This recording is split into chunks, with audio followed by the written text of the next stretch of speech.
biggest cultural faceplant of the 90s would have to be Val Kilmer in Batman. I mean, what a mess. So I'm really excited to be doing this show at Madison Country Day School. The amphitheater is a great performance space. I'm going to be a little bit coy about this because I am excited to use this space in some ways that I think will be most appreciated when you come see the show.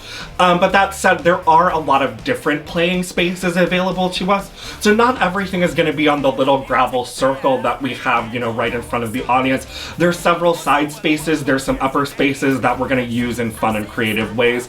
And if you want to know more about that, you're just going to have to come see the play.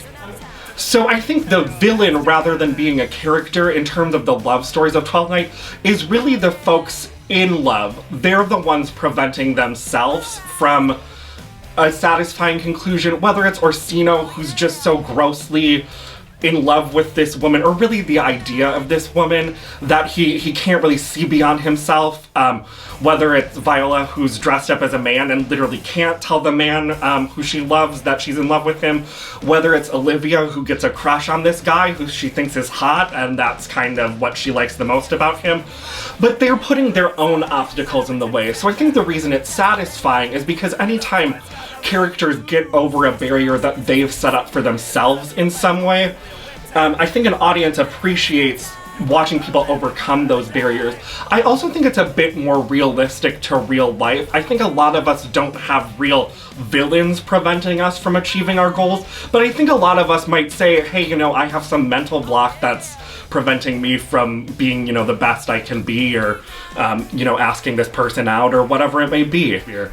But Twelfth Night is a play I've loved ever since the first production I saw of it, and it's been one I've wanted to work on really since then. That was back in 2012, so I'm really looking forward to this production with Madison Shakespeare Company. So, my background with Shakespeare started at a young age. My parents took me to a lot of theater productions, in general, you know, musicals, plays, whatever, but I always really loved when they would take me to Shakespeare productions. That traveled through with my experience in college. I double majored in English, literature, and theater at a small liberal arts college in Illinois. And really my focus in both of those majors was on Shakespeare and directing Shakespeare. It's always been a love of mine, something I kind of gravitated away from in my professional theater career pretty much on accident, but I'm excited to get back to working on Shakespeare, which is really my roots. Illyria is, even in the actual text of the play, just sort of a fantasy world. Weird things happen, people are mistaken for one another. It's not quite a normal place.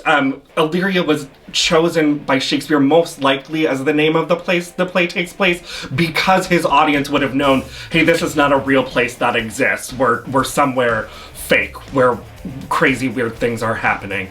And certainly a lot of crazy weird things happened in the 90s, for one thing. But I also think to set it in any time period, you sort of get to pull the elements of that time period that you really like and want.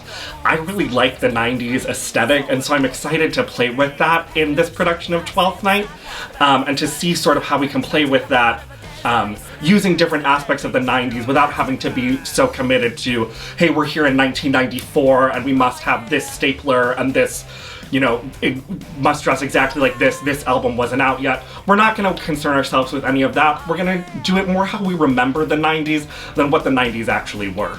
So Antonio and Sebastian, clearly the most compelling love story in Twelfth Night. For one thing, it's the only really straightforward love story in Twelfth Night. Every other love story is, well, I love this person, but I'm pretending to be a man and he's a man. Or, well, I really love this lady, but she's, you know, said no to me a million times, so I'm going to send a bunch of people to see her. One love story is, hey, I'm in love with this guy, and I accidentally saw his brother, thought it was him, and got married in 2 seconds. Whereas Antonio and Sebastian seem to actually care for one another and like each other, and it's honestly, there's some really sweet dialogue that occurs between them. A lot of the other lovey-dovey dialogue we get is saccharine in nature. Orsino, all he says for his love for Olivia is honestly like pretty embarrassing, and it's been said a million times before. Antonio and Sebastian at least have something new to offer and aren't so grossly over the top with their love.